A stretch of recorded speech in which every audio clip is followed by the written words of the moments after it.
गोंदिया जिले में पिछले कुछ दिनों से हो रही संतोषजनक बारिश ने खरीफ सीजन की नई खेती को गति दे दी है। धान की रोहनी का काम गांव-गांव में तेजी से चल रहा है। खेतों में सुबह से शाम तक किसान पूरी मेहनत के साथ जुटे हुए हैं। इस काम में महिला मजदूरों की भी बड़ी मांग है, जिससे स्थानीय स्तर पर कई ग्रामीण परिवारों को रोजगार मिला है। पर्याप्त पानी उपलब्ध होने से धान की रोपाई सुचारू रूप से हो रही है और किसान खुश नजर आ रहे हैं। गोंदिया, जो धान उत्पादन के लिए जाना जाता है, वहाँ इस बारिश ने किसानों की उम्मीदें बढ़ा दी है। अब किसान चाह रहे हैं कि आने वाले दिनों में भी मौसम ऐसा ही अनुकूल बना रहे, ताकि फसल अच्छी हो और उत्पादन बेहतर मिले। पाऊस चांगलेला आहे आणि समाधानकारक आहे.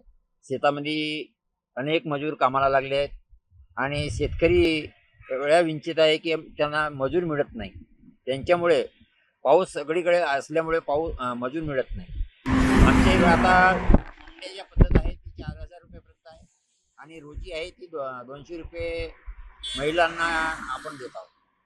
इथं खरोखरच एक पाऊस असाच आला पाहिजे, तेव्हाच आमच्या फसली धान फसल चांगल्या वेगात जोमाने येईल आणि असाच पाऊस पडत राहो अशी आपली अपेक्षा आहे. परमेश्वराजवळ अशी अपेक्षा आहे की पाऊस असाच पडू देऊ आणि शेतकऱ्यांना सुखी समृद्धीचे दिवस येऊ देऊ.